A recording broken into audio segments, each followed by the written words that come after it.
Welcome everyone to Online for the Offline, and we're going to be taking it slow, easing the pace off a little, all the metaphors that you can think of. Why, you may ask? Well, this year I have really lived the lifestyle of every socially awkward man's hero, Elon Musk. And I've just been grinding non-stop 24/7 for that bread. That was until I saw this.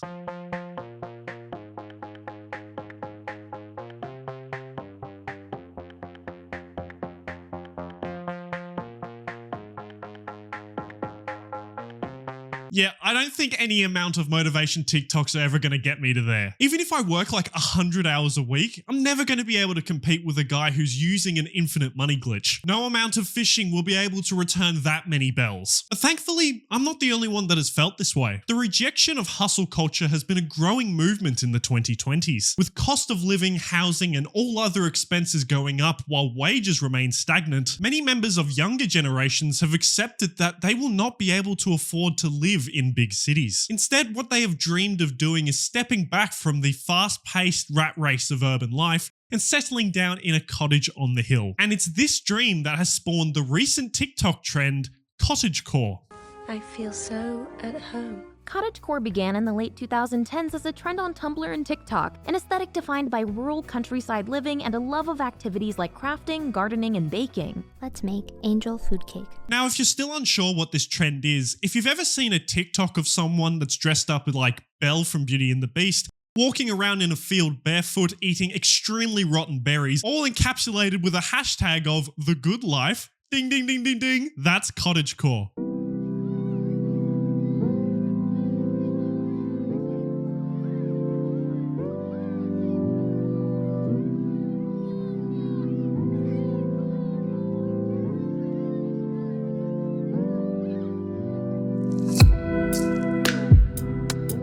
Now, although that is most of it, there is a lot more to this trend. Through this hashtag, we have seen trends in decoration, clothing, housing, and so many people living a lifestyle that is tech-free, despite posting an entire video about it to TikTok. But with all jokes aside, the symbol of the cottage has been a flagpole in recent years for people to plant their foot in the ground and reject the hustle culture of modern-day capitalism. But in 2024, it is in danger of disappearing, or potentially becoming something much worse. So tonight, we're going to be talking about cottagecore, what it is, the problems it's faced, and most importantly, how a trend can be hijacked and potentially cause division within younger generations. Now, that concept, and frankly, the entire concept of cottagecore, has existed for a very long time. In fact, it's been around since the early beginnings of civilization. Many researchers believe the idealization of escaping urban life to a slower-paced rural life began in ancient Greece in the city of Alexandria. Although the idea was first considered irrelevant and primitive,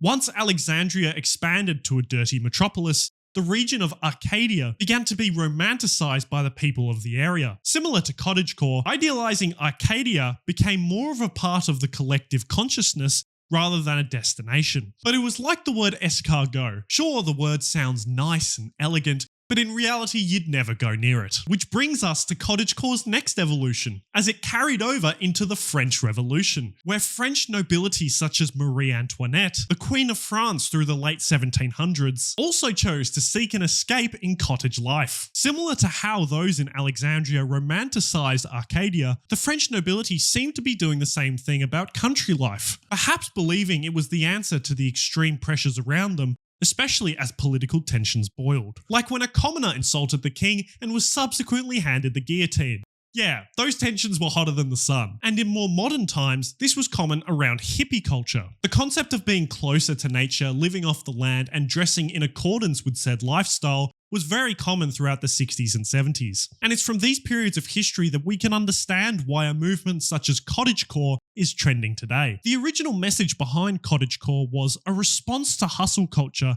and an aspiration for slow living. Even without motivation TikToks, these generations too felt the need to make 1 million coins by 13 years old. But in the age of the internet, the cottagecore message has gone even further, as evidenced by the origins of the cottagecore hashtag on Tumblr. The movement first gained momentum in 2017, where users would share pictures of parts of their lives inspired by rural cottages. It promoted various activities rooted in a traditional lifestyle, like baking bread, gardening, and sewing your own clothes. It then began gaining traction on Instagram in 2018, with influencers such as Paula Sutton, a social recluse who documents her quintessential English country home, Hill House. I mean, if I had a house as big as that, I guarantee I'd be a social recluse too. It's probably got its own bowling alley. But through these early online years, the trend was still relatively niche, and the known community was quite small. It wasn't until a world-changing event changed everything.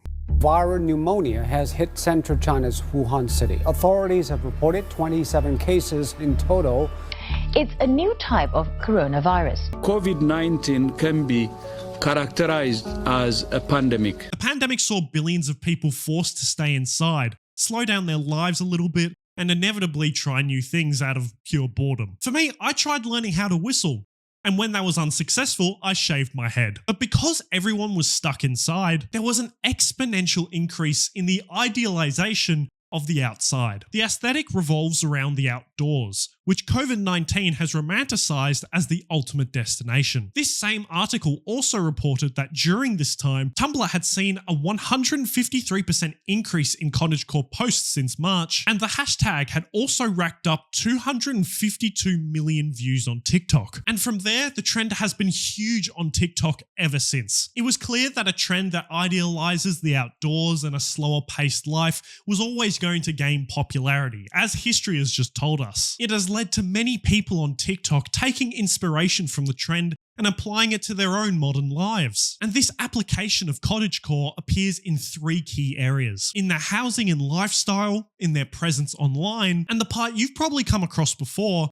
their decorations and fashion. How to dress like a cottagecore girly. Start with a long skirt. Any fabric will do, but we love cotton and linen. On top, add a shirt with some sort of sweet detail, embroidery, puff sleeves, or a frilly collar. For shoes, either boots for frolicking in the fields or dainty flats for wandering through the vintage shops. Let's get to layering with some sort of textured vest or cardigan. Then we'll add dimension with a belt, dainty jewelry, bows, or a collar. Finally, add some sort of woven or basket bag. Bonus points if you tie a scarf around it.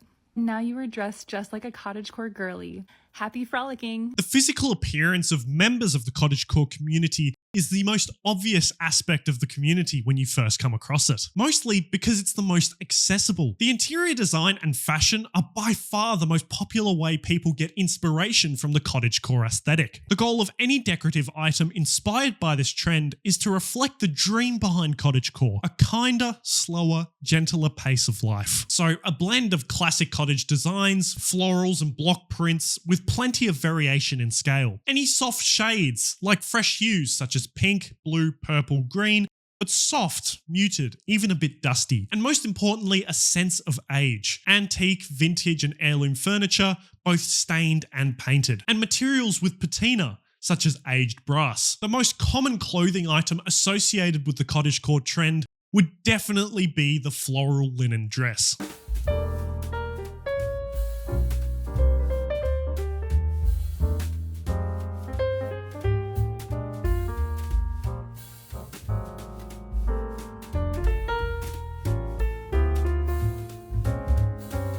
But why this? Why choose this styling of items for what I'll refer to as the cottagecore aesthetic? Well, there are 2 things. Firstly, they're trying to recreate fashion and decorations from when cottage life was at its most popular and well-known, the 1800s. Many forms of entertainment with stories based in this time period are huge inspirations for the cottagecore aesthetic. Belle from Beauty and the Beast lived in a cottage outside a small French farm village, so the designs were inspirations for cottagecore. But not the stuff from Beast's castle though. That's, I think, too intense for someone even that's the most okay, no, there it is. And a movie like Little Women. One of the most discussed pieces of art where many recreations of the era show clothing and decor reflective of an 1860s America. Cottage life was at its most popular during this era, and it's what people tried to imitate to create the cottagecore aesthetic. That's the first reason.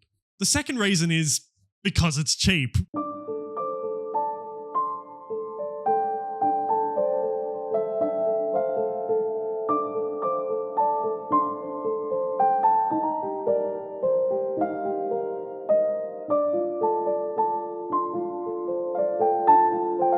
Many of the items that inspired the cottagecore aesthetic came from secondhand shops like antique stores and thrift stores, which are everywhere. Although I know if I ever thrifted items like that, I wouldn't be giving cottagecore. I'd probably be giving, "Why'd you leave me on red?" But this meant that to enter the cottagecore trend, the price you had to pay was relatively small, which could be another reason as to why the trend exploded so much during lockdown. And this exponential growth did not go unnoticed. Making fashion aesthetics office friendly, cottagecore edition. Starting off very corporate, we have a 3-piece linen suit set from Air. This is what I'd be going for if you do have meetings, but you still want to have that cottagecore vibe. To give any outfit a little bit more of a cottagecore feel, I do love scrunchies which have bows attached to them. Alternatively, you can also put ribbons in your hair as well. Another linen piece, we do have this dress which has this gorgeous structured bodice to it, which then flares out gently at the skirt length.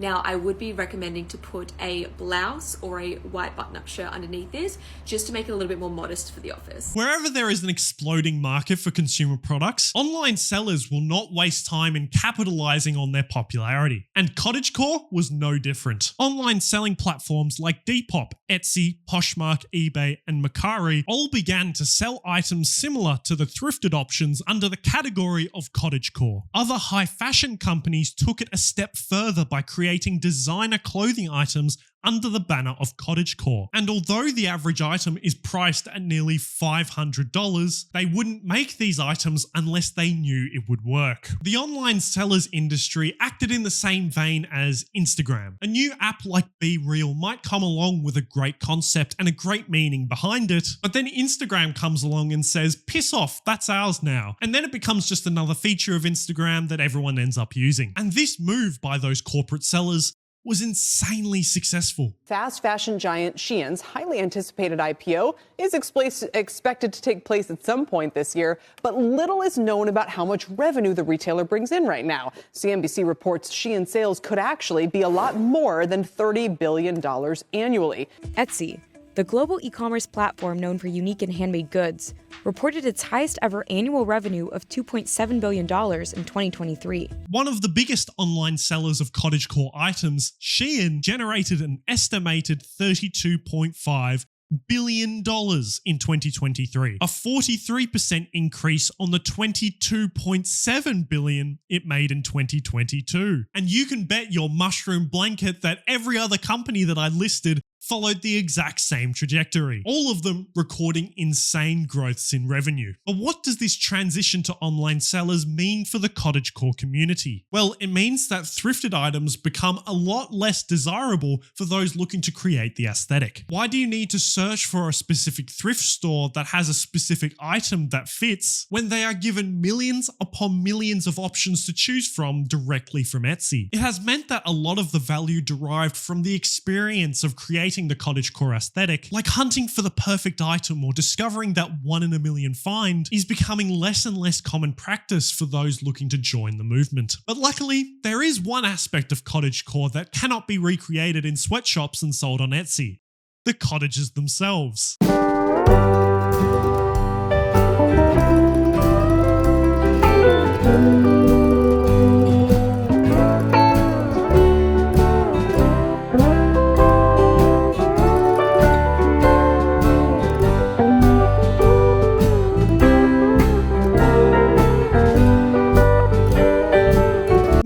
What makes a cottage? What does a house need to be considered a cottage? Well, they are generally smaller and more intimate compared to the average house. They typically feature 1 to 2 stories, making them quaint and cozy. They often have a steep, gabled roof, usually with a chimney as well. They are built using natural, local materials, quaint lattice windows with shutters, and inside you might find exposed wooden beams, low ceilings, and a snug, warm layout. And moreover, to make a cottage truly cottagecore, the cottage will be found in a rural location, with its own source of food from either a garden or from a livestock farm. Try finding that on realestate.com. But that list of requirements is the checklist that many people go through when looking to purchase their dream cottagecore home. And it leads to some of the most popular cottagecore videos on TikTok.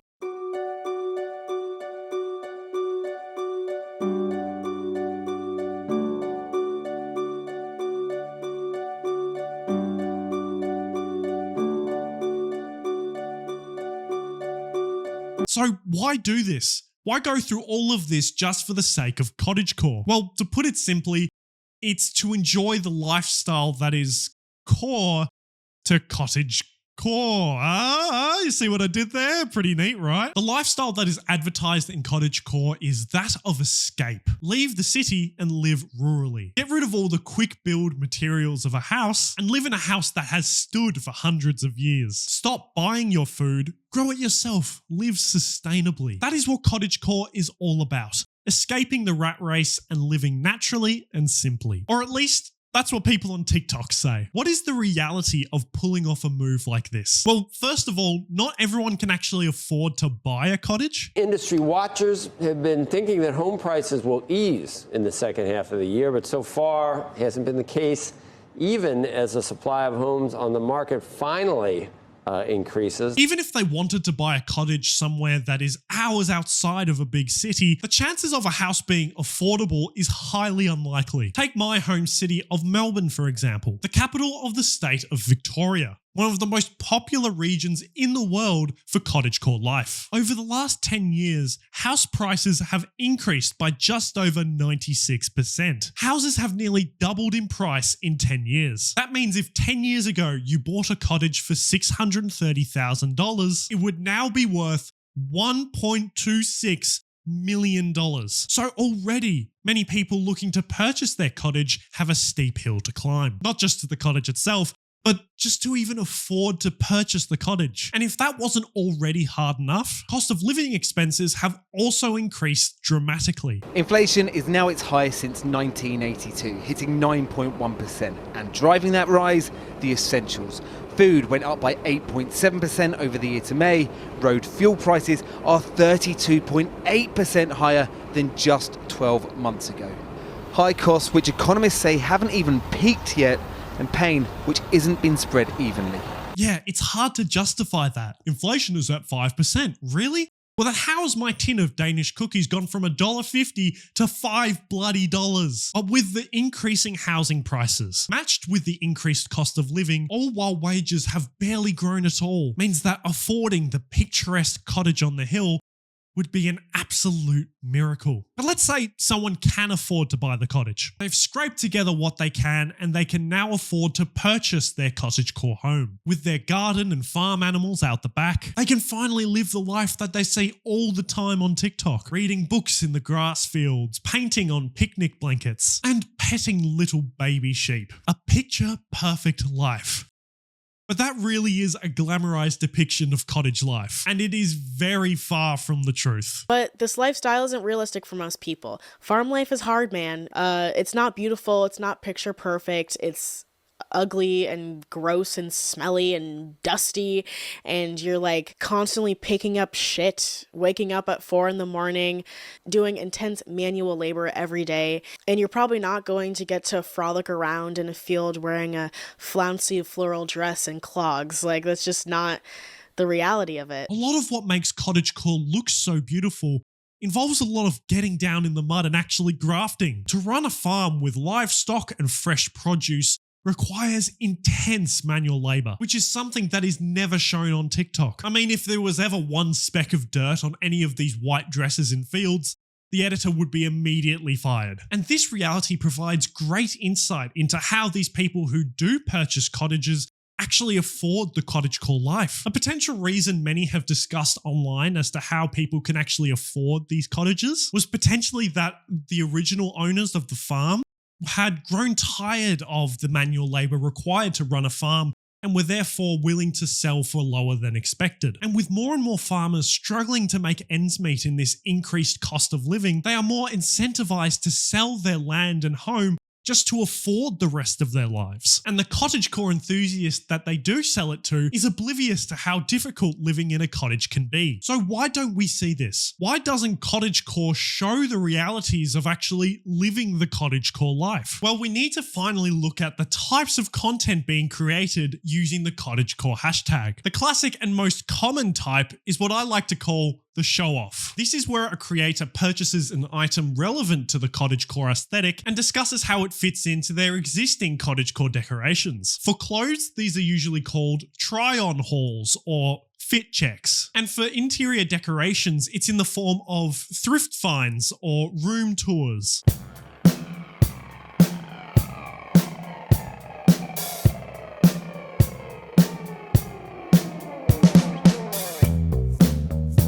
See, they make it look so effortless. I cannot tell you how many times I've looked in a thrift store to find the perfect item, only to come away with a $5 mug with a bad pun on it. Do not hire me to decorate your house. There will only be mediocrity. The next style is known as the day in the life. The name is pretty self-explanatory. People will film their own daily lives, cut it up to make it a minute long, and then add some voiceover to explain everything going on. Although not limited to the cottagecore hashtag, this style is very popular within the community, particularly when the day in question involves a lot of activities relevant to the cottagecore aesthetic. Here's everything I made for breakfast on a farm in Australia. I started by gathering my ingredients. I picked out lemons from a lemon tree and collected a few eggs. A hen popped out of nowhere and caught me by surprise. I of course had to feed horses on the way back to the cabin. I wanted to feed the sheep too, but they ran away from me. Right when I got back to the cabin, I started on my scrambled eggs, then washed my lemons, herbs, and veggies. I rinsed them until all the dirt and residue was removed. Then I drizzled olive oil onto a pan and toasted up my bread. Once that was done, I added in my scrambled eggs and gently stirred them in the skillet until they were cooked.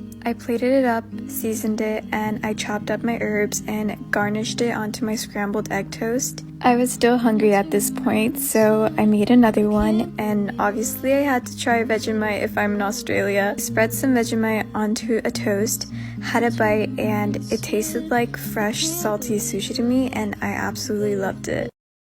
Just think about the people working in factories, doing intense manual labor just to put food on the table, if that. And somewhere on the other side of the world, someone is out there in a field living like it's Narnia. How are both of these things happening at the exact same time? Tell me. Another style is the how-to or recommendation videos. These videos are created for the people looking to get into the cottagecore community but might be looking for some guidance or some inspiration. So those people will follow these creators who provide tips on fashion and decoration surrounding the cottagecore aesthetic through these types of videos. Our cottagecore clothing picks. Another one as requested. Starting off with this incredible corset from Soleil. Barking, howling, screaming. I can personally vouch for the quality of Soleil.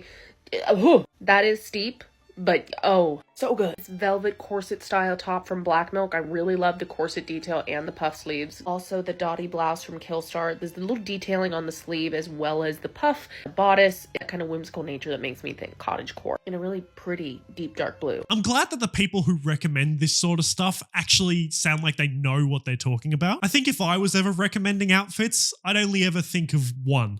Blue jeans, black shirt, tucked in. I'm something of an icon myself. And finally, we have edits. This is how I first came across the cottagecore trend. In the midst of TikToks telling me to hate myself because I'm not working 24/7, I come across a video like this.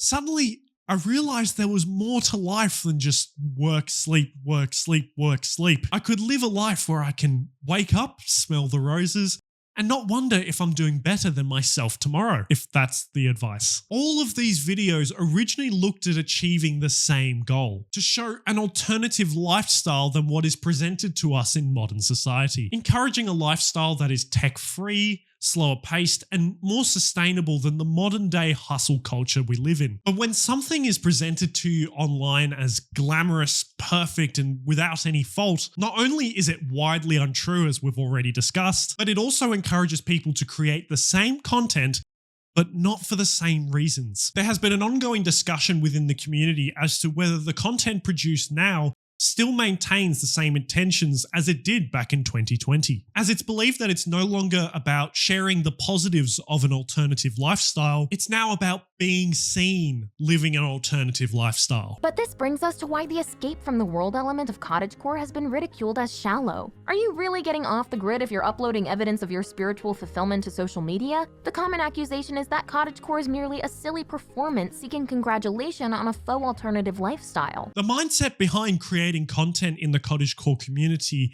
has, by the opinion of many, ultimately changed to a superficial popular trend. People will show off their cottages not to encourage others to do the same, but to gain followers by being the only one to be living the cottage life.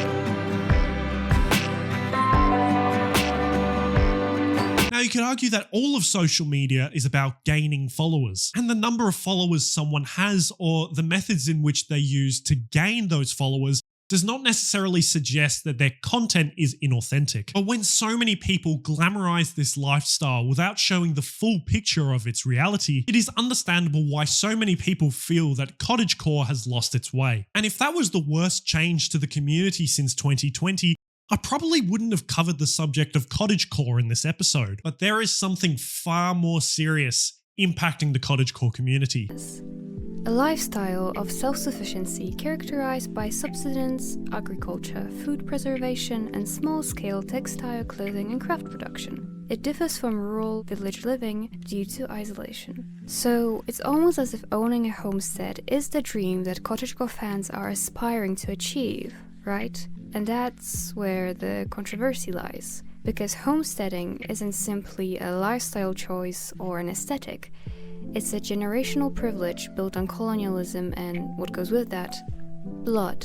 It all began in 1862 with the Homestead Acts, which allowed British settlers to get 160 acres of land, which means that as of the year 2000, there were over 46 million adult descendants of the original homestead recipients, around a quarter of the US adult population. Although the movement originated as an expression of a lifestyle that is slower paced and tech-free, all set in a rural environment, it was clear that many of its features, as we've already mentioned, heavily reflected the period of the 1800s. But as new people have joined the community, the glamorization has been less about the lifestyle and more about that specific time period. But one of the most globally destructive movements that came from that time period was colonization, the practice of European settlers taking land from its indigenous owners and treating it as their own. A common criticism of cottagecore, not only as an aesthetic but as a practice, is that people's attempts to live out the fantasy are connected to a legacy of homesteading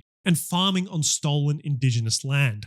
An aesthetic that promotes a life of self-sufficiency in rejection of the city carries with it the danger of encroaching on indigenous country when traditional owners aren't consulted. I'd say it's the equivalent of watching TikToks that recreate 1940s fashion. It might look great and amazing, but it also might be in bad taste when you realize that a lot of those clothes might have come from Germany, which coincidentally relates to another issue found within the cottagecore community. With the rising popularity of cottagecore accompanied by feelings of disgruntlement with modern life, some have expressed concern that are exploiting it as a recruitment base, targeting people who already accept white westernized beliefs about nature. This has resulted in many fans of the community feeling unsafe being part of the community. And it also means that many believers of this ideology are given a platform. But thankfully, this has remained a quiet part of the community. But another movement that has been much louder and has hijacked the cottagecore trend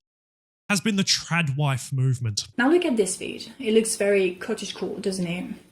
Well, this is the Darling Academy, and Elena is what you now called a #tradwife. The idea is that women need to care for their home, they need to care for their husband, for their kids. They emphasize on the fact that being a traditional wife is a choice, and some even go as further as calling it a liberation. Going back to a traditional way of living is not about self-discovery anymore. It's a reversal in time to binary dynamics and family values. In that sense, traditional living is inward-looking.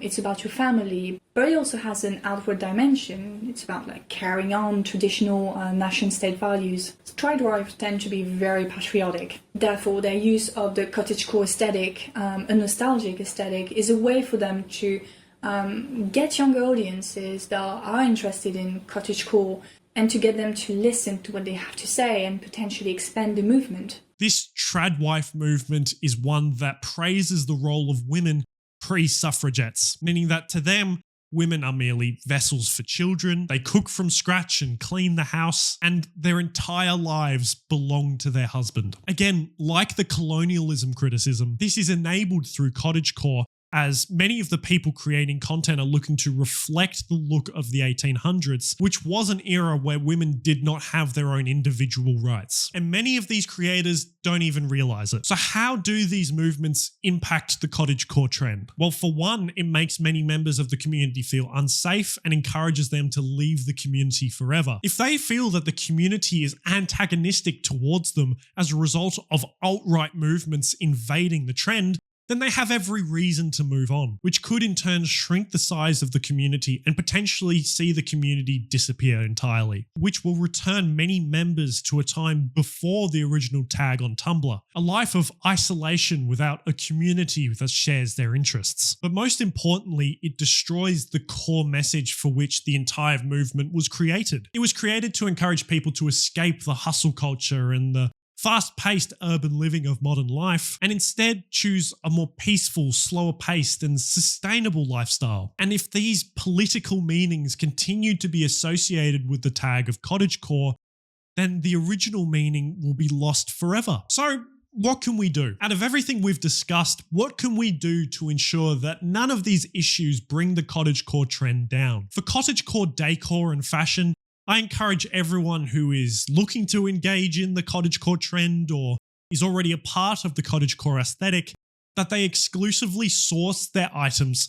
from thrift stores and antique stores. This keeps the cost low as a consumer, it benefits so many local small businesses worldwide, and it maintains both your own individuality and the joy and experience in creating the cottagecore aesthetic in your own home. For those looking to purchase their own cottagecore home to enjoy the cottage lifestyle, I'm not going to say that houses are too expensive, which they are, but that's not really what's important. What's important is that regardless of the price you paid for your picturesque cottage, is that you're prepared for the task you're about to undertake. Running a farm and growing your own food is no easy feat, and it's going to require a lot of mud getting on your cottagecore clothes. But if you are prepared for it, it might not be the glamorized version of cottage life that we see every day on TikTok, but it might be a life that is far more rewarding than anything you'd see on social media. And finally, what can we do about these political ideologies infiltrating the cottagecore trend? Well, I can't claim to have the answers, but I can offer this idea. If you are part of the cottagecore community or have incorporated the aesthetic into your life somehow, I think you should share it. Post about it everywhere, because without the people who are genuinely enthusiastic about the lifestyle portrayed on cottagecore, the trend would no longer exist. So post whenever you can. And with enough people, those voices will be silenced forever. It is definitely good to have those voices silenced. But there are some people whose voices do get silenced but it is completely unfair. Many members of the animation industry have been silenced by corporations like Disney for speaking out about the struggles they face in their working lives. In fact, go and watch our last episode where we covered everything about them. We discussed how animation has been mistreated so severely that many within the industry are thinking about leaving animation forever. So go check it out. I'm sure you'll enjoy it. Thank you everyone. I've been Robbo, and I'll see you next time.